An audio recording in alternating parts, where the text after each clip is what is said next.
اما بعد حضرت ابراہیم علیہ السلام کی دعا جو انہوں نے اس وقت مانگی تھی جب اپنی قوم کو دعوت بھی دے دی اور نہ صرف دعوت دے دی بلکہ اپنی برات کا بھی اظہار کر دیا کہ میں تم سے بری ہوں، یعنی میں تمہارا ساتھ نہیں دے سکتا، اور یہ بھی کہہ دیا کہ چونکہ تم شرک پر اڑے ہوئے ہو اس لیے میرے اور تمہارے درمیان بغض، عداوت اور بغض پیدا ہو گیا ہے۔ ایک چھوٹا سا معمولی گروہ ہے، وہ اتنے بڑے پوری بستی سے اور پوری قوم سے اور پورے قبیلے سے یہ کہہ رہا ہے کہ میرے اور تمہارے درمیان عداوت پیدا ہو گئی۔ تو کہہ تو دیا، لیکن پہلا کام تو اس بات کا اعلان کیا کہ ربنا علیک توکلنا والیک انبنا والیک المصیر، ہم نے آپ ہی پر بھروسہ کیا ہے اللہ، آپ ہی کی طرف ہم رجوع بھی کرتے ہیں اور آخر کو پہنچنا آپ ہی کے پاس ہے، الیک المصیر۔ یعنی اگر بالفرض اس راستے میں دشواریاں پیش آئیں، لوگ دشمن ہو گئے، انہوں نے ہمیں نکو بنا دیا اور ہمیں نشانہ بنا لیا اپنی غیظ و غضب کا، اپنی اذیت رسانی کا، تو ہم اس کے لیے تیار ہیں، اس لیے کہ جانا پھر آخر میں آپ ہی کے پاس ہے، الیک المصیر۔ اللہ تبارک و تعالی جگہ جگہ قرآن کریم میں یہ توجہ دلاتے ہیں کہ جو بندہ جو ہے وہ اس بات کو ہر آن مستحضر رکھے کہ یہ دنیا میری آخری منزل نہیں ہے، دنیا جو ہے وہ ایک سفر ہے اور ایک عارضی قیام ہے دنیا کے اندر۔ آپ ذرا یہ دیکھو کہ ہر انسان کے ساتھ یہ واقعہ پیش آتا ہے کہ وہ پیدا ہوتا ہے، بچہ ہوتا ہے، جوان ہوتا ہے، بوڑھا ہوتا ہے اور بالآخر دنیا سے رخصت ہو جاتا ہے۔ دنیا کی کوئی حقیقت ایسی نہیں ہے جو اس سے زیادہ مسلم ہو کہ ہر آدمی کو مرنا ہے۔ کوئی اس میں اختلاف کسی مسلمان کا، غیر مسلم کا، دہریوں کا جو خدا کو بھی نہیں مانتے، وہ بھی آخر کار یہ ضرور مانتے ہیں کہ بھئی مریں گے ایک دن ہم۔ اور کوئی دنیا میں کوئی طاقت، کوئی سائنس، کوئی علم انسان کو موت سے بچا نہیں سکتا، چاہے وہ جلدی مر جائے، چاہے بڑا ہو کر مرے، چاہے بوڑھا ہو کر مرے، مرنا ضرور ہے۔ ایک یہ بات ایسی ہے کہ جس پر ساری دنیا کا اتفاق ہے، کوئی اس سے انکار کر ہی نہیں سکتا، ملحد ہو، دہریہ ہو، سیکولر ہو، لبرل ہو، کوئی ہو، اس سے کسی کو انکار نہیں ہو سکتا۔ ایک تو یہ حقیقت۔ دوسری حقیقت یہ کہ یہ کسی کو پتہ نہیں کہ کب مرے گا۔ مجھے زندگی کا میرا ایک دن باقی ہے، آدھا دن باقی ہے، ایک ہفتہ ہے، ایک سال ہے، 10 سال ہے، 20 سال ہے، کسی کو اس کا پتہ نہیں۔ کوئی سائنس پتہ نہیں لگا سکتی کہ یہ آدمی کب مرے گا۔ بیٹھے بیٹھے چل پڑا۔ کتنے واقعات ہم آنکھوں سے دیکھتے ہیں کہ اچھا خاصا انسان ہے، ٹھیک ٹھاک ہے، صحت مند ہے، کھانا کھا رہا ہے، بچوں سے بات چیت کر رہا ہے، سبھی کچھ ہے، اچانک کوئی دل کا دورہ پڑا ہے ختم ہو گیا، اور دماغ کا ہیمریج ہو گیا تو ختم ہو گیا۔ اپنی آنکھوں سے ہم نے نظارے دیکھے۔ حضرت مولانا مفتی محمود صاحب رحمۃ اللہ علیہ، جو مشہور عالم ہیں اور بڑا اللہ تعالی بڑے شہرت اللہ تعالیٰ نے ان کو دی اور بڑا کام کیا انہوں نے، تو ایک مرتبہ انہوں نے ہمیں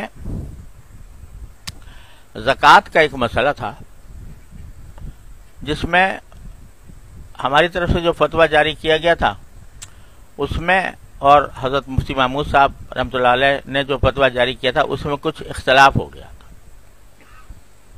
کہ ہمارا فتویٰ کچھ اور تھا، ان کا کچھ اور تھا۔ حضرت مفتی صاحب سفر کر کے عمرے کے لیے تشریف لے جا رہے تھے، تو یہاں نوری ٹاؤن کے مدرسے میں تشریف فرما تھے، اگلے دن عمرے کو جانا تھا۔ تو انہوں نے ہمیں اپنی شفقت سے ہمیں بلایا کہ بھئی آ کے ذرا اس موضوع پر بات کر لیں آپس میں، اور جو تمہارا موقف ہے تم بیان کر دو، تو جو ہمارا ہے وہ بیان کر دیں، پھر دیکھیں کوئی راستہ اتفاق کا نکل آئے۔ تو بھائی صاحب حضرت مولانا مفتی محمد رفیع صاحب اور میں، ہم دونوں گئے بنوری ٹاؤن۔ حضرت مفتی صاحب رحمۃ اللہ علیہ کا بڑا معاملہ شفقت کا تھا، اور اتنا پیار تھا یعنی گفتگو میں اور ہر چیز میں، تو انہوں نے، وہ بھی پان کھاتے تھے، ہم بھی پان کھاتے تھے، اور مفتی صاحب جو ہیں وہ بعض اوقات اپنی بے تکلفی میں میرے پاس پان کا وہ ہوتا تھا ڈبہ بٹوا، تو چھوٹا سا ہوتا تھا، اب تو وہ کم ہو گیا معاملہ، پہلے تو بہت کھاتا تھا میں، تو اس وجہ سے اس میں رکھ کے لے جاتا تھا کہیں جانا ہوتا تھا۔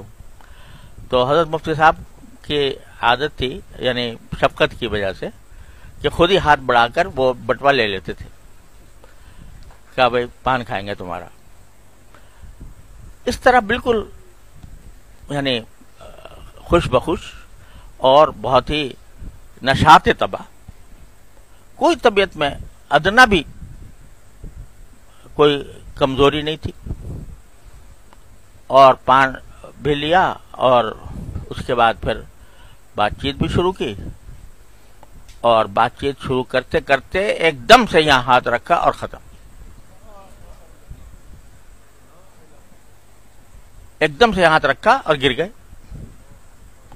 ہم لوگ اٹھا کے لے کے گئے ہسپتال، تو ہسپتال جا نے کہا کہ یہ تو ختم ہو چکے، بیٹھے بیٹھے بات کرتے ہوئے عمرے کا سفر تیار، اور یعنی آدمی اگر بیمار ہو تو عمرے کا سفر تو نہیں کرے گا نا، لیکن کوئی بیماری نہیں تھی، کوئی پریشانی نہیں تھی، اور بیٹھے بیٹھے ختم ہو گئے۔ انا للہ و انا الیہ راجعون۔ اب ہم دیکھتے ہی رہ گئے کہ بات کرتے کرتے کرتے کرتے اچانک ہاتھ یہاں رکھا سر پہ بس، اور گر گئے۔ تو کس آدمی کا کیا بھروسہ ہے کہ کس وقت تک وہ زندہ رہے گا؟ تو لیکن یہ دو حقیقتیں ایسی ہیں، ایک یہ کہ موت ضرور آئے گی، دوسرا یہ کہ کچھ پتہ نہیں کب آئے گی، کب آ جائے گی۔ اتنی دو حقیقتیں مسلم ہیں کہ اس کا کوئی شخص دہریے سے دہریہ، ملحد سے ملحد انکار نہیں کر سکتا، مگر اتنی ہی جتنی یہ حقیقتیں مسلم ہیں اتنی ہی آنکھوں سے اوجھل رہتی ہیں۔ دماغ میں یہ ہے کہ بھئی ہم تو ٹھیک ٹھاک ہیں اور چل رہا ہے کام، کھا رہے ہیں پی رہے ہیں، خود اپنے ہاتھوں سے مردوں کو دفن کر کے آتے ہیں، مٹی دے کے آتے ہیں، جنازے اٹھاتے ہیں، اور ہنستے کھیلتے باہر آ جاتے ہیں کہ بھئی یہ تو اس کے ساتھ ہو گیا معاملہ، ہمارے ساتھ تو نہیں۔ تو یہ جتنی مسلم حقیقتیں ہیں اتنی ہی ان سے غفلت ہے۔ قرآن کریم جگہ جگہ جگہ جگہ یہ احساس دل میں پیدا کرتا ہے کہ الیک المصیر. اب دیکھو قرآن کریم کہتا ہے کہ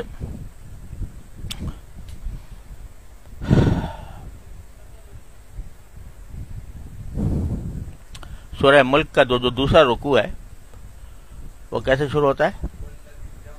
وَالَّذِي جَعَلَ لَكُمُ الْأَرْضَ ذَلُولًا فَامْشُوا فِي مَنَاكِبِهَا وَكُلُوا مِن رِزْقِهِ وَإِلَيْهِ النُّشُورُ. کہ کیا کہتا ہے کہ اللہ تعالیٰ نے تمہارے لیے زمین کو رام کر دیا ہے، جہاں سے چاہو جاؤ. فَامْشُوا فِي مَنَاكِبِهَا، اس کے اطراف میں چلتے پھرتے رہو.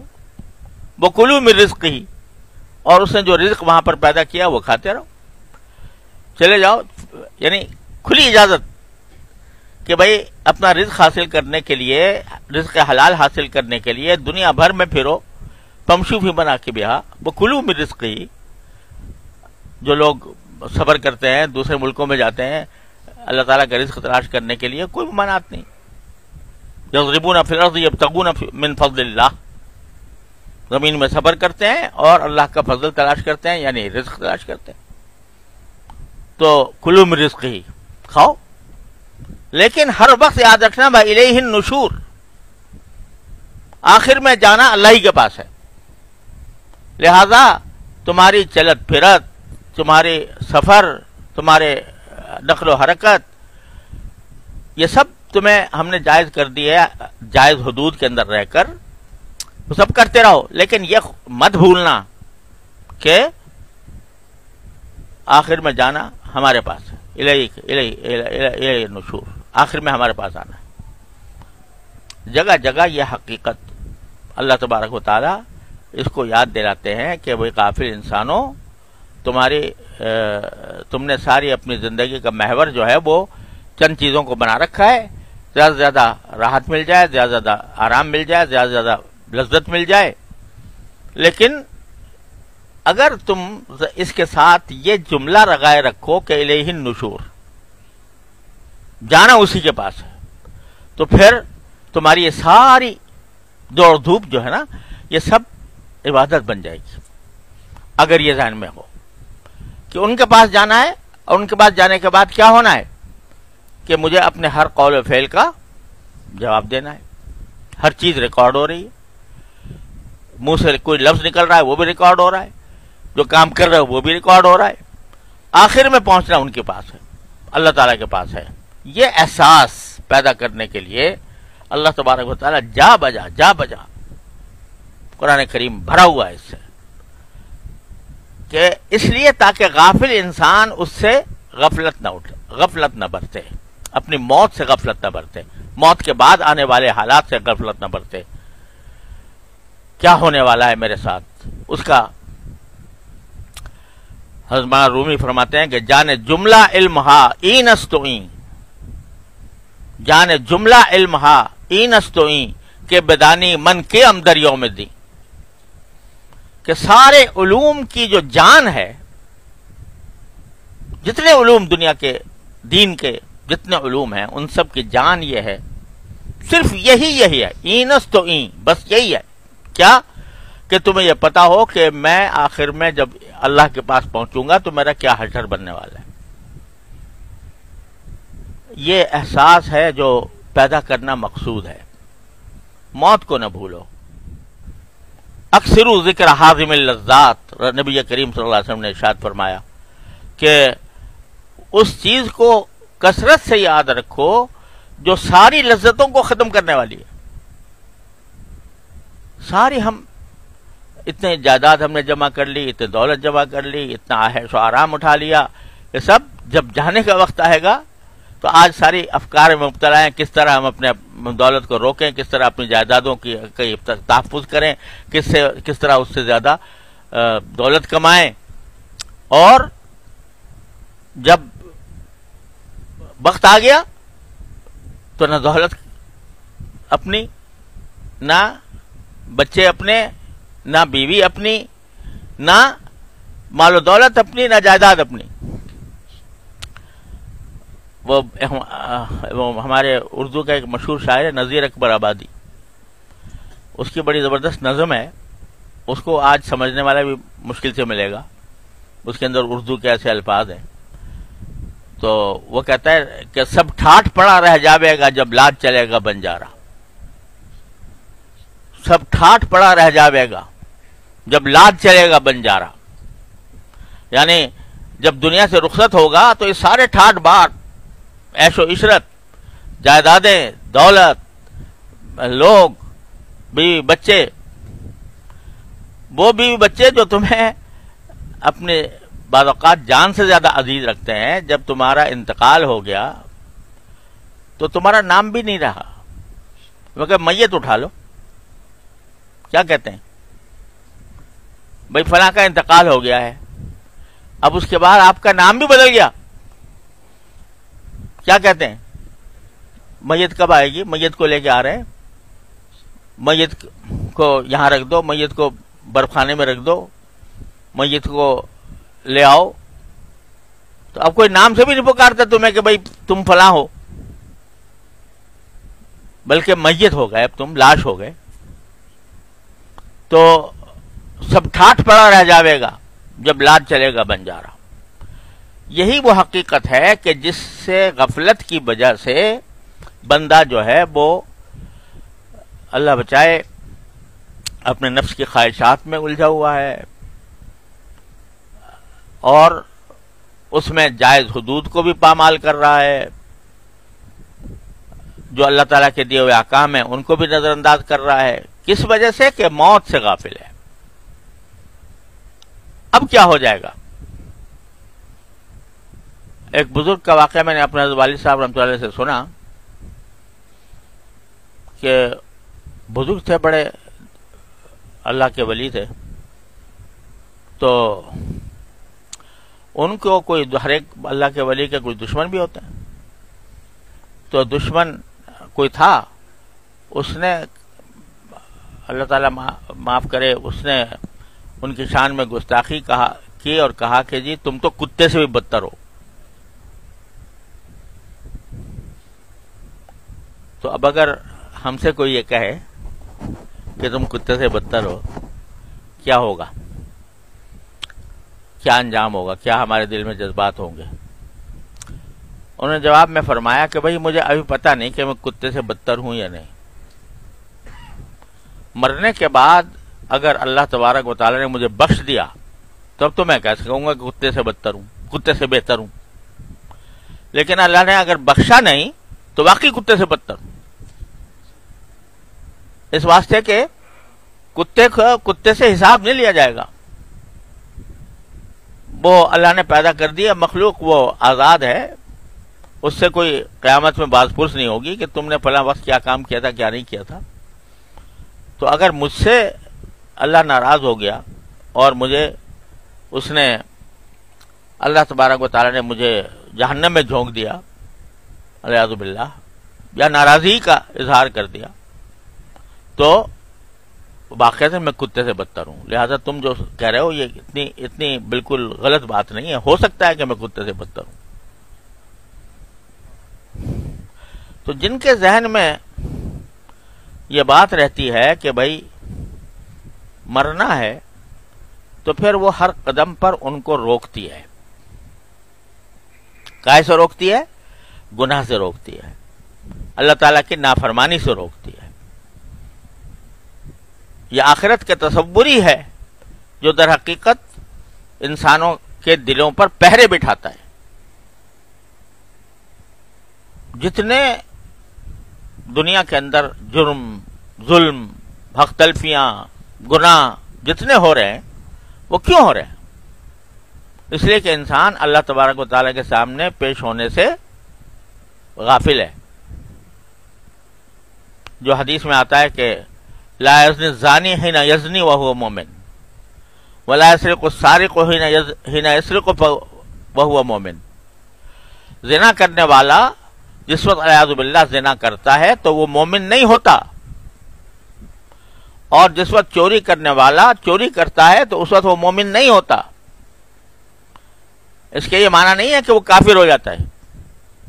معنی یہ ہے کہ ایمان کا جو تقاضا تھا کہ وہ اللہ کو یاد رکھتا اور اللہ تعالی کے سامنے پیشی کو یاد رکھتا، وہ بھولے ہوئے ہوتا ہے. جب وہ بھولا ہوا ہے تو اس لیے گناہ کر رہا ہے. آپ ذرا دیکھو کہ بد نظری ہے مثلا، نظر کا غلط استعمال.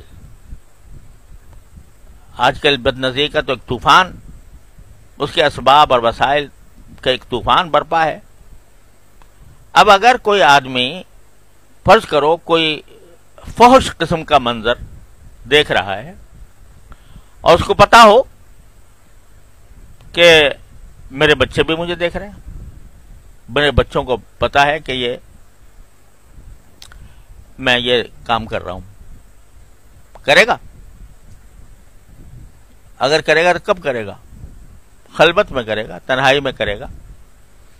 لیکن اگر اس کو پتہ چل جائے کہ جی فلاں کے دیکھنے کا احتمال ہے، ہو سکتا ہے میرے بچے مجھے دیکھ لیں، ہو سکتا ہے میرا استاد مجھے دیکھ لے، ہو سکتا ہے میرا باپ مجھے دیکھ لے، اس حالت میں تو کرے گا؟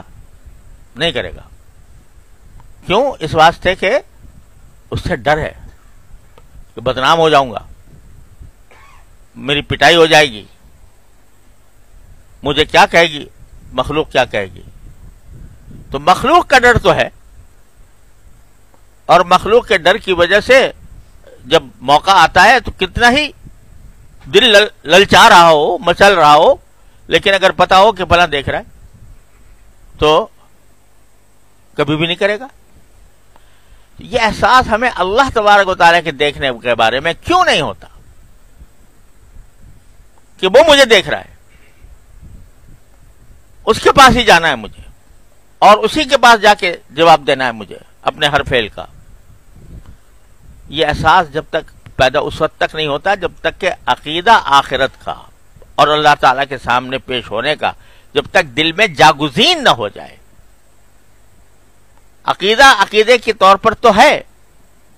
پوچھ لو کسی مسلمان سے کہ بھائی کیا ہمیشہ رہو گے زندہ، یا اللہ تعالیٰ کے پاس جانا ہے؟ جواب کیا ہوگا؟ کہ جانا ہے. پوچھو کسی مسلمان سے کہ اپنے اعمال کا جواب دینا ہوگا اللہ تعالیٰ کو یا نہیں ہوگا، کیا کہے گا؟ جواب دینا ہے. لیکن یہ سب عقیدہ ہے، دل میں ہے، دماغ میں ہے، عقیدہ ہے، مگر یہ حالت نہیں بنی، یہ حال نہیں بنا، یہ کیفیت نہیں بنی کہ ہر وقت انسان کو یہ احساس ہو کہ مجھے اللہ دیکھ رہا ہے. حضرت عبداللہ ابن عمر رضی اللہ عنہ کا واقعہ ہے.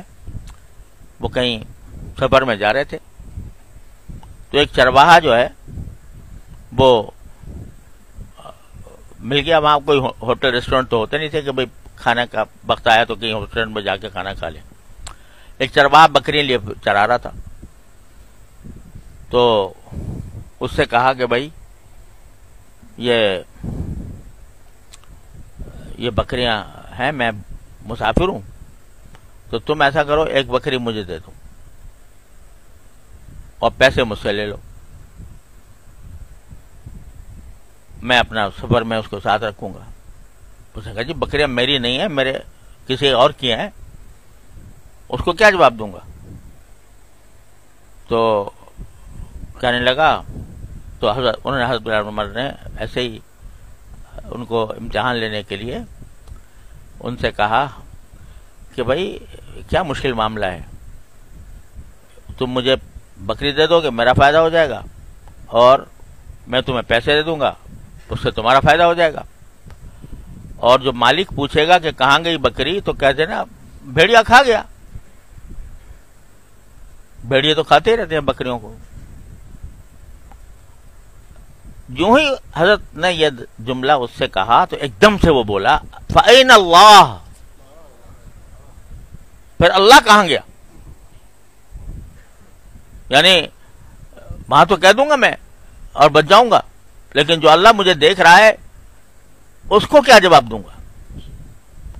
اب یہ دل میں بیٹھا ہوا ہے عقیدہ آخرت، اور وہ صرف عقیدہ نہیں ہے بلکہ اس کا دھیان ہے ہر وقت، اور اس کی طرف توجہ ہے کہ میرا کوئی عمل ایسا نہ ہو جائے جو اللہ تبارک و تعالیٰ کو برا لگے اور اس کے نتیجے میں مجھے اس کا عذاب بھگتنا پڑے۔ صحابہ کرام رضی اللہ تعالیٰ عنہم اجمعین کے اندر اللہ تعالیٰ نے نبی کریم سرور عالم صلی اللہ علیہ وسلم نے اور قرآن کریم نے یہ حقیقت جو ہے کہ آخر میں اللہ کے پاس جانا ہے، یہ دلوں میں اس طرح بٹھا دی تھی کہ اول تو جرم سرزد نہیں ہوتا تھا، کیونکہ خیال ہر وقت موجود ہے اللہ دیکھ رہا ہے اور اللہ کے سامنے جواب دینا ہے۔ اگر ہو گیا کبھی تو خود آ کے پیش کر رہے ہیں نبی کریم صلی اللہ علیہ وسلم کی خدمت میں اپنے آپ کو، یا رسول اللہ ہمیں پاک کر دیجیے، ہم سے یہ گناہ ہو گیا۔ اور خاتون ہے وہ آ کے کہہ رہی ہے کہ یا رسول اللہ مجھ سے گناہ ہو گیا، مجھے پاک کر دیجیے، اور یہ بھی پتا ہے کہ پاک کرنے کا کیا مطلب ہے، کہ اس کی سزا جو ہے وہ سنسار کرنا، پتھروں مار مار کر ہلاک کر دینا ہے، مگر خود پیش کر رہی ہے آ کر، طاہر نہیں یا رسول اللہ۔ اللہ جل جلالہ نے نبی کریم صلی اللہ علیہ وسلم نے فرمایا کہ اعراض کیا، منہ موڑ لیا، یعنی بات سنی انسنی کر دی، پھر آ گئی دوبارہ کہ مجھے پاک کیجیے، پھر سنی انسنی کر دی، پھر آ گئی، 4 مرتبہ آ کے یہ کہا، اور پتا ہے کہ اس کے نتیجے میں میرے اوپر پتھر پڑیں گے اور پتھر مار مار کر مجھے ہلاک کر دیا جائے گا، لیکن بار بار آ رہی ہے۔ تو رسول کریم صلی اللہ علیہ وسلم نے فرمایا کہ اچھا جب تم نے یہ اقرار کر لیا تو تمہیں بے شک تم پر جو اللہ کا حکم ہے وہ جاری کیا جائے گا، مگر تم حمل سے ہو اور گناہ تم نے کیا ہے، تمہارے بچے نے نہیں کیا، لہذا ہم تمہارے اوپر سزا جاری نہیں کر سکتے۔ یہ بچہ پیدا ہونے کے بعد یہ تمہارا دودھ پیے، اور جب تمہارے دودھ سے مستغنی ہو جائے اور وہ کھانا خود کھانے لگے اس وقت آنا۔ یہ کہہ کے بھیج دیا، نہ کوئی FIR درج ہوئی، نہ کوئی پرچہ کٹا، نہ کوئی پولیس پیچھے لگائی گئی، نہ کوئی ضمانت لی گئی کہ بھئی آئے گی ضرور۔ اب آپ اندازہ کیجئے کہ بچہ ہو جاتا ہے،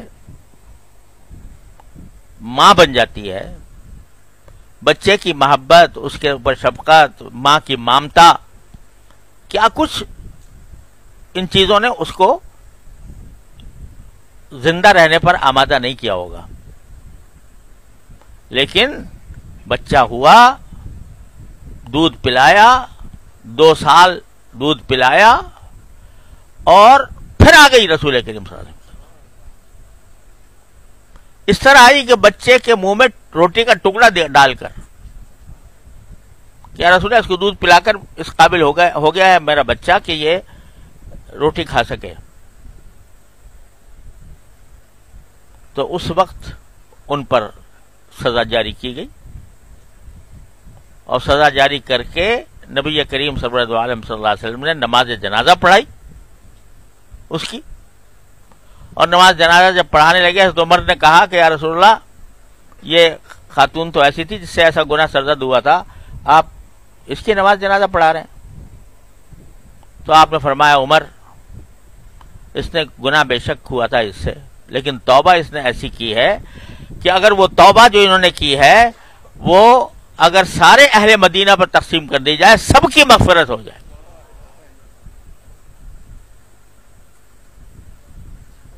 ابھی کیا چیز تھی جو اس کو لا رہی ہے اپنے آپ کو ہلاکت کے منہ میں ڈالنے کے لیے لا رہی ہے؟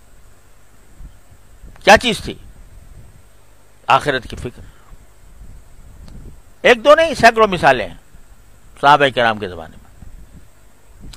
وہ کیوں؟ اس لیے کہ آخرت کا عقیدہ اور اس پر بھروسہ کہ ہمیں ایک دن اللہ کے پاس جانا ہے، یہ ہر آن دل میں پیوست تھا. دل میں پیوست تھا. اس کی وجہ سے آدمی گناہ کرنے سے اول تو گناہ سے پرہیز کرتا تھا، اور اگر کبھی سرزد ہو بھی گیا تو توبہ، استغفار، شرمندگی، اللہ کے سامنے رونا، گڑ گڑانا، یا اللہ یہ مجھ سے گناہ ہو گیا، مجھے معاف کر دیجیے. وہ رحمت والا ایسا ہے کہ کتنا ہی بڑا گناہ لے کر آ جائے بندہ، گناہوں کا انبار لے کر آ جائے، 70 سال گناہ میں گزارے ہوں، اور ایک مرتبہ سچے دل سے کہتے کہ استغفر اللہ ربی من کل ذنب واتوب الیہ، یا اللہ میں بہت گناہگار ہوں، مجھ سے بہت غلطیاں ہو گئی، مجھے معاف کر دیجیے، میں توبہ کرتا ہوں. تو وہ کریم ایسا ہے کہ 70 سال کے گناہ معاف اس ایک جملے سے، استغفر اللہ ربی من کل ذنب واتوب الیہ، ایک جملہ، اس سے 70 سال کے گناہ معاف. کہ آ جاؤ، آ گئے تم میرے پاس تو میرا دروازہ تو کھلا ہے تمہارے لیے. کب تک کھلا ہے؟ جب تک تمہارے اوپر نزا کی کیفیت طاری نہیں ہو جاتی، اس وقت تک کھلا ہوا ہے. اس لیے ایک طرف اللہ نے یہ دروازہ کھول رکھا ہے، رحمت کا دروازہ، جو کسی وقت بھی بند نہیں ہوتا. بازا بازا ہر ہستی بازا، گر کافرو گبرو بت پرستی بازا. واپس آ جاؤ، واپس آ جاؤ، باری تعالیٰ کی طرف سے اعلان ہو رہا ہے. جو کچھ بھی ہو، جس حالت میں ہو، آ جاؤ واپس. گر کافر ہو گبرو بت پرستی بازا، کافر ہو، بت پرست ہو، مشرک ہو، آ جاؤ واپس. این درگاہ ماں درگاہ نومیدی نیست، یہ ہماری درگاہ ہے، یہ نومیدی کی درگاہ نہیں ہے. 100 بار اگر توبہ شکستی بازا، اگر 100 مرتبہ بھی تم نے توبہ توڑ لی تھی تب بھی آ جاؤ میرے پاس.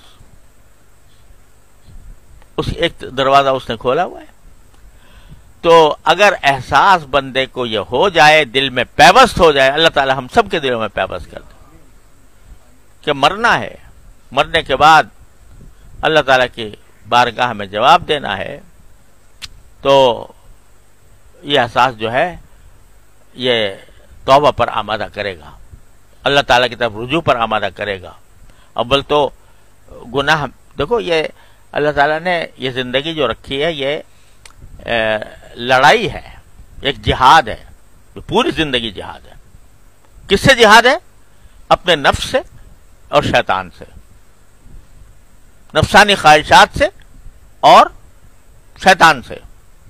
تو اس میں بندے کو یہ دیکھنا ہے کہ بھئی آیا میں اپنے نفسانی خواہشات پر چلوں یا اللہ تبارک و تعالیٰ کی دی ہوئی ہدایات پر چلوں. یہ پیش نظر رہے تو کیا ہوگا کہ سب سے پہلے تو پیچھے کہنا الیکا انبنا، ہم نے آپ ہی سے رجوع کیا ہوا ہے، اپنا دل آپ کی طرف موڑا ہوا ہے کہ یا اللہ آپ ہمیں بچا لیجئے، گناہ سے بچا لیجئے. اور یہ احساس ہمارے دل میں پختہ ہے کہ الیک المصیر، آپ ہی کے پاس واپس لوٹ کے جانا ہے.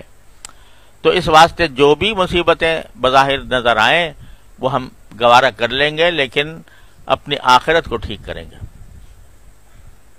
تو یہ بندہ جب یہ احساس پیدا کرتا ہے تو پھر اس کی غفلت جب دور ہوتی ہے تو پھر اس سے اگر گناہ بھی سرزد ہو جائے کسی وقت، بشر ہے، انسان ہے، غلطی ہو جاتی ہے، کسی وقت ہو بھی گیا تو اس پر سینہ نہیں تانتا وہ اور سینہ تان کر یہ نہیں کہتا کہ مجھ سے غلطی نہیں ہوئی، بلکہ اس کی گردن جھکتی ہے، اس بارگاہ میں جا کر جھکتی ہے اور جھک کر اس کے سامنے توبہ کرتی ہے۔ قرآن کریم کتنے پیار سے ہمیں متنبہ فرماتے ہیں کہ لا الہاکم التکاثر حتی زرتم المقابر، تمہیں یہ مال و دولت کی کثرت اور لذتوں کی کثرت کی دوڑ نے غافل کر رکھا ہے۔ کیسے غافل کر رکھا ہے؟ موت سے، اور موت کے بعد پیش آنے والے حالات سے۔ الہاکم التکاثر حتی زرتم المقابر، یہاں تک کہ تم اسی حالت میں قبرستان پہنچ جاتے ہو۔ کلا سوف تعلمون ثم کلا سوف تعلمون، تمہیں ہرگز ایسا نہیں کرنا چاہیے، ہرگز نہیں کرنا چاہیے، ان قریب پتہ چل جائے گا سب کچھ۔ جب موت آ جائے گی، قبر میں تمہیں دفن کر دیا جائے گا، جتنے تمہارے حوالی موالی ہیں سب تمہیں چھوڑ کے چلے جائیں گے۔ شکریہ ہے قبر تک پہنچانے والوں، شکریہ، اب اکیلے ہی چلے جائیں گے اس منزل سے ہم۔ تو وہاں حدیث میں آتا ہے کہ جب دفن کر کے لوگ جاتے ہیں اپنے کسی عزیز رشتہ دار کو، اپنے محبوب کو دفن کر کے جب جاتے ہیں تو مردہ ان کے پاؤں کی آہٹ سنتا ہے، مردہ ان کے پاؤں کی آہٹ سنتا ہے، اور کوئی کہنے والا یہ کہتا ہے کہ آمت ازواجکم، جو تمہاری بیویاں تھیں وہ بیوہ ہو چکی، اور برست امبالکم، تمہارے امبال جو ہیں وہ دوسرا کوئی اس کا وارث بن گیا، اور کچھ الفاظ اور بھی ہیں۔ تو اس وقت آدمی کس پہ بھروسہ کرے کہ بھئی میرا بھائی تھا، میرا باپ تھا، میرا بیٹا تھا، میری اولاد تھی، میرے دوست تھے، میرے احباب تھے، میرے ملنے جلنے والے تھے، میری مدد کرنے والے، سب غائب۔ ایک حدیث میں آتا ہے کہ جب مردہ قبرستان میں لے جایا جاتا ہے تو 3 چیزیں اس کے ساتھ جاتی ہیں۔ ایک اس کے اعزاء اقربا، رشتہ دار، دوست، احباب۔ دوسرے اس کا مال، مال کیا ہے؟ کفن اور جنازہ۔ اور تیسرا اس کا عمل۔ تو اعزاء اقربا بھی رخصت ہو جاتے ہیں، جو مال تھا وہ بھی رخصت ہو جاتا ہے، صرف ایک چیز ساتھ رہ جاتی ہے، وہ کیا ہے؟ عمل۔ تو یہ جو الیک المصیر، ہر جگہ یہ کہہ رہا ہے قرآن کہ بھئی آخر میں جانا تمہیں اللہ کے پاس ہے۔ تو اگر فرض کرو ہو گئی غلطی، گناہ میں زندگی گزار دی، لیکن وہ اس کریم کی بارگاہ میں ایک مرتبہ سر جھکا کر اپنے جرائم کا اعتراف تو کر لو کہ یا اللہ میں اقراری مجرم ہوں، باقی مجھ سے گناہ ہوئے ہیں، لیکن آپ معاف کر دیں اور آئندہ نہیں کروں گا۔ تو جب بندہ یہ توبہ کر کے رجوع کرتا ہے تو پھر وہ جو اس کی بے حسی تھی، اس کی غفلت تھی، اس غفلت کو بھی پھر اللہ تعالیٰ دور فرما دیتے توبہ کی برکت سے، اور کبھی بندے کو مایوس نہیں۔ یا عبادی الذین اسرفوا علی انفسہم لا تقنطوا من رحمت اللہ، اے میرے وہ بندو جنہوں نے اپنی جان کے اوپر ظلم کیا ہے، مایوس نہ ہونا۔ لا تقنطوا من رحمت اللہ، اللہ کی رحمت سے مایوس نہ ہونا۔ ان اللہ یغفر الذنوب جميعا، یقین رکھو کہ اللہ تبارک و تعالیٰ سارے گناہوں کو معاف کر سکتا ہے، اور تم بشر ہو، جانتے ہیں ہم بشر ہو، ہم نے ہی تمہارے اندر خواہشات پیدا کی ہیں، ہم نے ہی تمہیں گناہ کا بھی جذبہ پیدا کیا ہے اور نیکی کا بھی جذبہ، کہ دونوں چیزیں ہم نے پیدا کر رکھی ہیں، ہم نہیں پیدا کی ہیں۔ تو ہم جانتے ہیں کبھی کبھی پھسل جاؤ گے. تو ہم نے تمہیں جب تمہارے سب سے بڑے جد امجد تھے تو جن کو دنیا میں بعد میں بھیجا، غلطی پہلے کرا لی ان سے. پیدا کیا تھا نا دنیا کے لیے، ملائکہ سے کہا تھا انی جاعل فی الارض خلیفہ، میں زمین میں خلیفہ بنا کر بھیج رہا ہوں، پیدا کر رہا ہوں زمین میں خلیفہ. پیدا تو کیا تھا زمین میں خلیفہ بنانے کے لیے، کہا جنت میں رہو. سمجھے بھائی، پیدا تو اس لیے کیا تھا زمین پہ جائیں گے نا، اور جا کے اللہ کی خلافت کریں گے، خلیفہ بنیں گے. تو اس کا تقاضا یہ تھا کہ اتار دیتے دنیا میں فوراً. کہا کہ نہیں، تم بھی اور تمہاری بیوی بھی دونوں جنت میں رہو، بس اس درخت کو مت کھانا. اب رہ گئے جنت میں، اور جنت میں کچھ جو کچھ بھی اس کی نعمتیں تھیں وہ حاصل کرتے رہے. وہ نفس نے، وہ شیطان نے بہکا دیا کہ نہیں کھا لو یہ، وہ کھانا جو تمہیں منع کیا تھا اللہ میاں نے، اس درخت کو کھانے سے جو منع کیا تھا وہ اس لیے کہ تمہارا معدہ اس قابل نہیں تھا. سمجھے، تم ابھی اس قابل نہیں تھے کہ وہ تم اس کو ہضم کر سکتے. اور یہ تو بڑا بہترین درخت ہے، اور اس کا جو پھل ہے وہ تو ایسا ہے کہ تمہیں مجھ سے دنیا سلطنت حاصل ہو جائے گی ہمیشہ کی، اور کھا لو اس کو. وہ تو اللہ میں نے عارضی طور پر تم سے منع کیا تھا کہ تم اس قابل نہیں تھے اس وقت تک، تمہارا معدہ اس قابل نہیں تھا، کھا لو. وہ کھا لیا. سمجھے، جب کھا لیا اور بعد میں پھر یہ کیا بھائی ہم نے کیا کیا، یہ اللہ میں نے تو کہا تھا کہ قریب بھی مت جانا اس کے، ہم تو چلے گئے اس میں. اب آتا بھی نہیں کچھ اس وقت تک کہ کیا کریں، غلطی ہو جائے تو کیا کریں، کچھ پتہ نہیں تھا. اگر غلطی ہو جائے، کوئی گناہ ہو جائے تو کیا کریں. تو اللہ میں نے سکھایا تلقى آدم من ربه کلمات، اللہ میں نے سکھایا کہ یوں کہو کہ ربنا ظلمنا انفسنا وان لم تغفر لنا وترحمنا لنكن من الخاسرین. جب غلطی بھی ہو گئی اور غلطی کی توبہ کا طریقہ بھی آ گیا مانگنا، کہ اب جاؤ زمین پہ، اب زمین پر بھیجا.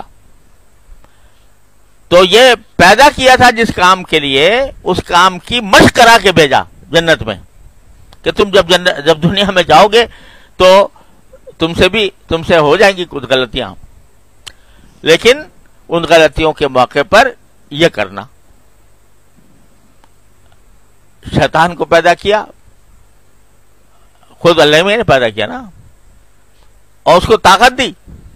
کاہے کی طاقت دی؟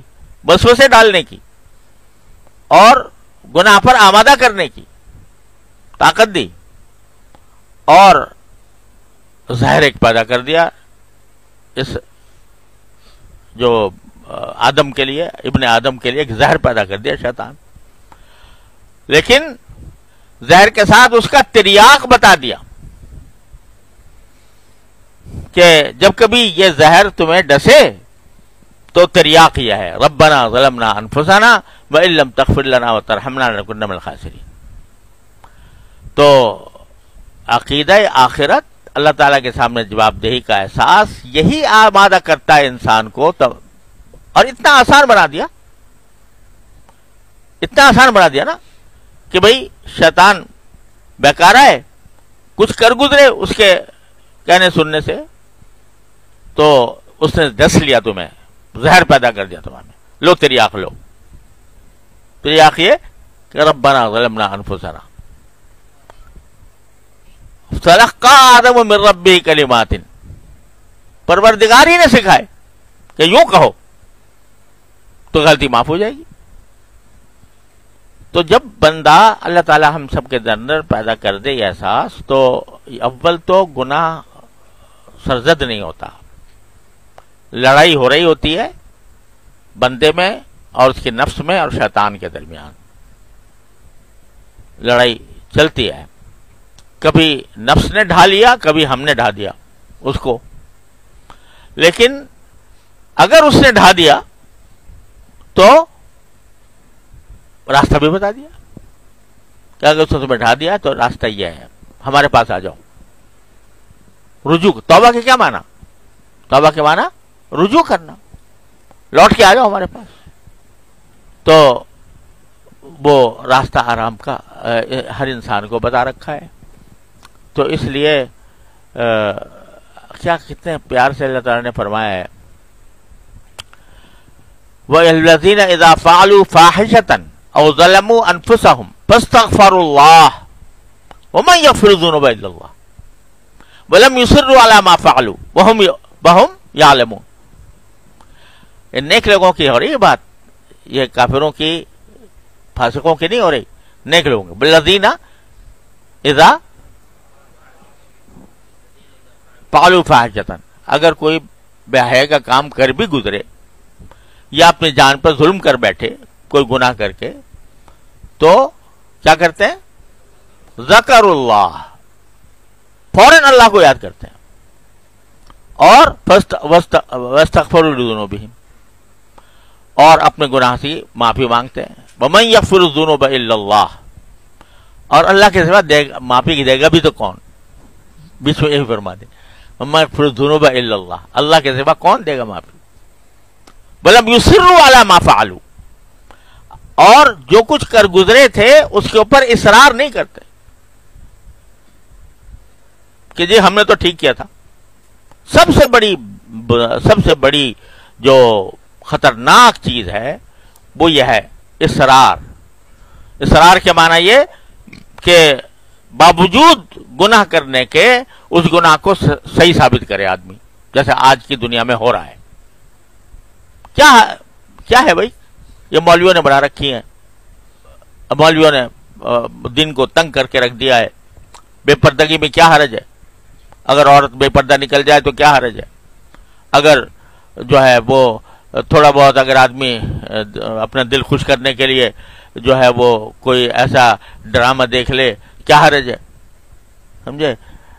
تو بجائے اس کے کہ اس کے اوپر ندامت ہو کہ بھئی ہم نے غلط کام کیا، اس کے بجائے سینہ زوری ہے.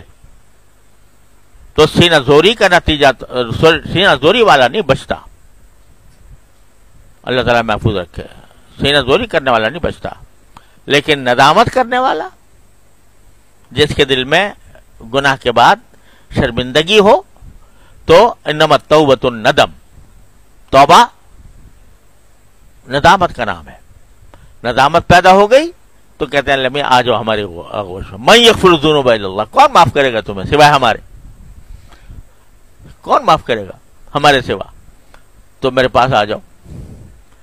تو یہ دونوں باتیں ہیں کہ ایک طرف عقیدہ آخرت دل میں پیوست ہو، اور دوسری طرف جو ہے جب کبھی کوئی غلطی سرزد ہو جائے تو فوراً اللہ تعالیٰ کی طرف رجوع کرنے کا اہتمام کرے بندہ. اور بزرگوں نے فرمایا کہ جس زمین پر گناہ ہوا اسی زمین پر معافی مانگ لو. جس زمین پر گناہ ہوا اسی زمین پر معافی مانگ لو، جیسے جا کے جو زمین تمہارے گناہ کی گواہی دے وہ تمہارے توبہ کی بھی گواہی دے. دیر نہ کرو،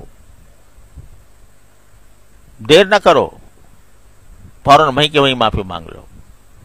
تو آدمی ایک طرف دھیان رکھے اللہ تبارک و تعالیٰ کی بارگاہ میں حاضری کا، اور دوسری طرف جب غلطی ہو تو سینہ زوری کرنے کے بجائے اللہ تعالیٰ کی بارگاہ میں حاضر ہو کر معافی مانگ لے.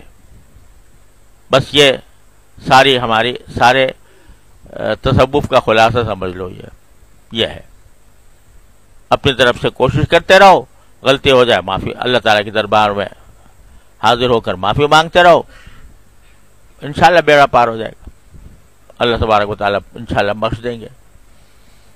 اللہ تعالیٰ یہ باتیں ہمارے قلوب میں اس طرح پیوست کر دے اپنی رحمت سے کہ یہ نکلے نہیں،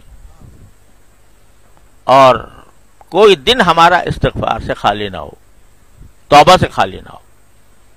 نبی کریم صلی اللہ علیہ وسلم کے بارے میں آتا ہے حدیث میں کہ آپ دن میں 70 مرتبہ استغفار کرتے تھے. اب 70 مرتبہ جو ہے نا وہ بظاہر یہ عدد مراد نہیں ہے، بلکہ مطلب ہے کہ بکثرت استغفار فرماتے تھے. وہ ذات جس سے گناہ سرزد نہیں ہوتا، ہو ہی نہیں سکتا، اور اگر ہو کوئی غلطی چھوٹی موٹی تو معاف کرنے کا اعلان ہے، اگلے پیچھے سب معاف، وہ بھی استغفار کریں۔ عجیب معاملہ ہے کہ نبی کریم صلی اللہ علیہ وسلم معصوم بھی ہیں، اللہ تعالیٰ کے برگزیدہ ترین نبی ہیں، اور سجدے میں گر کے کہہ رہے ہیں العبد المذنب الذلیل، اپنے آپ کو کہ یہ گناہگار، یہ ذلیل بندہ، ادعو کا دعا الباعث باعث فقیر، دعا المذنب الذلیل، اپنے آپ کو کہہ رہے ہیں گناہگار ذلیل بندہ آپ سے دعا مانگ رہا ہے۔ ابدیت کا کوئی ٹھکانہ ہے؟ ابدیت کے مقام کا، کہ اس اعلیٰ ترین مقام پر پہنچ کر جس کے جو جبریل بھی جہاں نہ پہنچ سکے، ملائکہ بھی جہاں تک نہیں پہنچ سکتے، وہاں پہنچ کر اللہ تعالیٰ کی بارگاہ میں جب سر بسجود ہیں تو کہہ رہے ہیں العبد المذنب الذلیل، اور ربی انی ظلمت نفسی ظلما کثیرا وانہ لا یغفر الذنوب الا انت فاغفر لی مغفرۃ من عندک وارحمنی انک انت الغفور الرحیم۔ یا اللہ میں نے اپنی جان پہ ظلم کر لیا۔ تو بھائی جب یہ سکھایا ہمیں، ایسے ہی نہیں ہے، یہ سکھایا ہمیں کہ کرتے رہو استغفار، توبہ کرتے رہو۔ اچھا بھائی، اللہ تعالیٰ اپنے فضل و کرم سے ہمیں یہ آخرت کا جو عقیدہ ہے الیک المصیر یہ ہمارے دلوں میں جما دے، اس کے مطابق زندگی ہماری استوار فرما دے اور توبہ کی توفیق عطا فرمائے۔ وصلی اللہ تعالی علی خیر خلق سیدنا محمد وعلی آلہ وصحبہ اجمعین۔